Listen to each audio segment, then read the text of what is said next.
ವತಿಯಿಂದ ಇವತ್ತು ಏನ ನಮ್ಮ MP ಅವರ ಆಫೀಸನ್ನ ಏನು ಮುತ್ತಿಗೆ ಹಾಕಾಕತ್ತೀವಿ.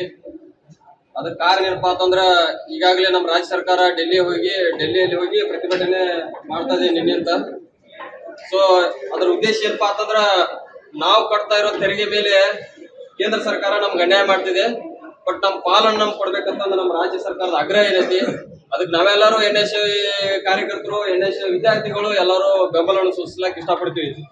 ಯಾಕಪ್ಪ ಅಂತಂದ್ರ ನಮ್ಮ ಮನೆಯಲ್ಲಿರುವಂತ ವಸ್ತುಗಳು ಬೇರೆಯವ್ರ ಪಾಲಾಗ್ತದಪ್ಪ ಅಂತಂದ್ರೆ ಎಲ್ಲರೂ ಎದೆ ಮೇಗಿನ ಹಂಗೆ ಹಿಡ್ದ ಎಲ್ಲರೂ ಕೇಳುವಂತ ವ್ಯವಸ್ಥೆಗಳು ಎಲ್ಲರೂ ಅವ್ರವ್ರ ಮನೆಯಲ್ಲಿ ಮಾಡ್ತಾರ. ಅದೇ ತರನಾಗಿ ನಮ್ಮ ರಾಜ್ಯಕ್ಕೆ ಅನ್ಯಾಯ ಆಗ್ತಾ ಇದೆ.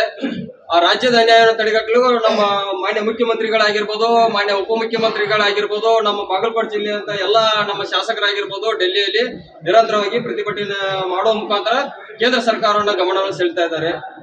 ಸೊ ನಮ್ಮ ಆಗ್ರಹ ಇಷ್ಟೇ, ನಮ್ಮ ಬಾಗಲಕೋಟೆಗೆ ಒಬ್ಬರ MP ಅವ್ರದಾರ ನಮ್ಗೆ ಈಗ ಆಫೀಸ್ ನೋಡಿದಾಗ ಗೊತ್ತಾಗೈತಿ. ಇಟ್ಟದನ್ನ ಏನ್ ಹೋಗ್ಯಾರೋ ನಾವಂತೂ ಒಮ್ಮೆ ನೋಡಿಲ್ಲ. ಚುನಾವಣೆ ಬಂದಾಗ ಮಾನ್ಯ ಗದ್ದಿಗೌಡರು ಮತ ಹಾಕತ್ತಂದ ಏನ ಕೇಳ್ಕೊಂಡ್ ಬರ್ತಾರ. ಬಟ್ ಅದ ಮತ ಹಾಕಿದಂತ ವತಿಯಿಂದ ಇವತ್ತು ಏನ ನಮ್ಮ MP ಅವರ ಆಫೀಸನ್ನ ಏನು ಮುತ್ತಿಗೆ ಹಾಕಾಕತ್ತೀವಿ. ಅದಕ್ಕೆ ಕಾರಣ ಏನಪ್ಪಾ ಅಂತಂದ್ರೆ ಈಗಾಗಲೇ ನಮ್ಮ ರಾಜ್ಯ ಸರ್ಕಾರ ಡೆಲ್ಲಿಯಲ್ಲಿ ಹೋಗಿ ಪ್ರತಿಭಟನೆ ಮಾಡ್ತಾ ಇದೆ ನಿನ್ನೆಂತ. ಸೊ ಅದರ ಉದ್ದೇಶ ಏನಪ್ಪಾ ಅಂತಂದ್ರ ನಾವು ಕಟ್ತಾ ಇರೋ ತೆರಿಗೆ ಮೇಲೆ ಕೇಂದ್ರ ಸರ್ಕಾರ ನಮ್ಗೆ ಅನ್ಯಾಯ ಮಾಡ್ತಿದೆ. ಬಟ್ ನಮ್ಮ ಪಾಲನ್ನು ನಮ್ಗೆ ಕೊಡ್ಬೇಕಂತಂದ್ರೆ ನಮ್ಮ ರಾಜ್ಯ ಸರ್ಕಾರದ ಆಗ್ರಹ ಏನೈತಿ. ಅದಕ್ಕೆ ನಾವೆಲ್ಲರೂ NSU ಕಾರ್ಯಕರ್ತರು, NSU ವಿದ್ಯಾರ್ಥಿಗಳು ಎಲ್ಲರೂ ಬೆಂಬಲವನ್ನು ಸೂಚಿಸ್ಲಾಕ ಇಷ್ಟಪಡ್ತೀವಿ. ಯಾಕಪ್ಪ ಅಂತಂದ್ರ ನಮ್ಮ ಮನೆಯಲ್ಲಿರುವಂತ ವಸ್ತುಗಳು ಬೇರೆಯವ್ರ ಪಾಲಾಗ್ತದಪ್ಪ ಅಂತಂದ್ರೆ ಎಲ್ಲರೂ ಎದೆ ಮೇಗಿನ ಹಂಗೆ ಹಿಡ್ದ ಎಲ್ಲರೂ ಕೇಳುವಂತ ವ್ಯವಸ್ಥೆಗಳು ಎಲ್ಲರೂ ಅವ್ರವ್ರ ಮನೆಯಲ್ಲಿ ಮಾಡ್ತಾರ. ಅದೇ ತರನಾಗಿ ನಮ್ಮ ರಾಜ್ಯಕ್ಕೆ ಅನ್ಯಾಯ ಆಗ್ತಾ ಇದೆ. ಆ ರಾಜ್ಯದ ಅನ್ಯಾಯವನ್ನು ತಡೆಗಟ್ಟಲು ನಮ್ಮ ಮಾನ್ಯ ಮುಖ್ಯಮಂತ್ರಿಗಳಾಗಿರ್ಬೋದು, ಮಾನ್ಯ ಉಪಮುಖ್ಯಮಂತ್ರಿಗಳಾಗಿರ್ಬೋದು, ನಮ್ಮ ಬಾಗಲಕೋಟೆ ಜಿಲ್ಲೆಯಂತ ಎಲ್ಲ ನಮ್ಮ ಶಾಸಕರಾಗಿರ್ಬೋದು ಡೆಲ್ಲಿಯಲ್ಲಿ ನಿರಂತರವಾಗಿ ಪ್ರತಿಭಟನೆ ಮಾಡುವ ಮುಖಾಂತರ ಕೇಂದ್ರ ಸರ್ಕಾರವನ್ನ ಗಮನವನ್ನು ಸೆಳೆತಾ ಇದ್ದಾರೆ. ಸೊ ನಮ್ಮ ಆಗ್ರಹ ಇಷ್ಟೇ, ನಮ್ಮ ಬಾಗಲಕೋಟೆಗೆ ಒಬ್ಬರ MP ಅವ್ರದಾರ ನಮ್ಗೆ ಈಗ ಆಫೀಸ್ ನೋಡಿದಾಗ ಗೊತ್ತಾಗೈತಿ. ಇಟ್ಟದನ್ನ ಏನ್ ಹೋಗ್ಯಾರೋ ನಾವಂತೂ ಒಮ್ಮೆ ನೋಡಿಲ್ಲ. ಚುನಾವಣೆ ಬಂದಾಗ ಮಾನ್ಯ ಗದ್ದಿಗೌಡರು ಮತ ಹಾಕತ್ತಂದ ಏನ ಕೇಳ್ಕೊಂಡ್ ಬರ್ತಾರ. ಬಟ್ ಅದ ಮತ ಹಾಕಿದಂತ ವತಿಯಿಂದ ಇವತ್ತು ಏನ ನಮ್ಮ MP ಅವರ ಆಫೀಸನ್ನ ಏನು ಮುತ್ತಿಗೆ ಹಾಕಾಕತ್ತೀವಿ. ಅದಕ್ಕೆ ಕಾರಣ ಏನಪ್ಪಾ ಅಂತಂದ್ರ ಈಗಾಗಲೇ ನಮ್ಮ ರಾಜ್ಯ ಸರ್ಕಾರ ಡೆಲ್ಲಿಯಲ್ಲಿ ಹೋಗಿ ಪ್ರತಿಭಟನೆ ಮಾಡ್ತಾ ಇದೆ ನಿನ್ನೆಂತ. ಸೊ ಅದರ ಉದ್ದೇಶ ಏನಪ್ಪಾ ಅಂತಂದ್ರ ನಾವು ಕಟ್ತಾ ಇರೋ ತೆರಿಗೆ ಮೇಲೆ ಕೇಂದ್ರ ಸರ್ಕಾರ ನಮ್ಗೆ ಅನ್ಯಾಯ ಮಾಡ್ತಿದೆ.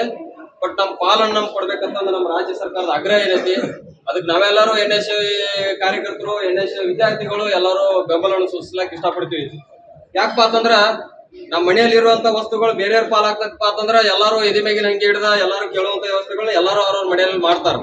ಅದೇ ತರನಾಗಿ ನಮ್ಮ ರಾಜ್ಯಕ್ಕೆ ಅನ್ಯಾಯ ಆಗ್ತಾ ಇದೆ.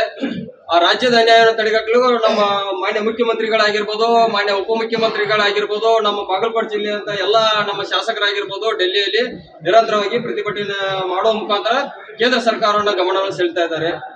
ಸೊ ನಮ್ಮ ಆಗ್ರಹ ಇಷ್ಟೇ, ನಮ್ಮ ಬಾಗಲಕೋಟೆಗೆ ಒಬ್ಬರ MP ಅವ್ರದಾರ ನಮ್ಗೆ ಈಗ ಆಫೀಸ್ ನೋಡಿದಾಗ ಗೊತ್ತಾಗೈತಿ.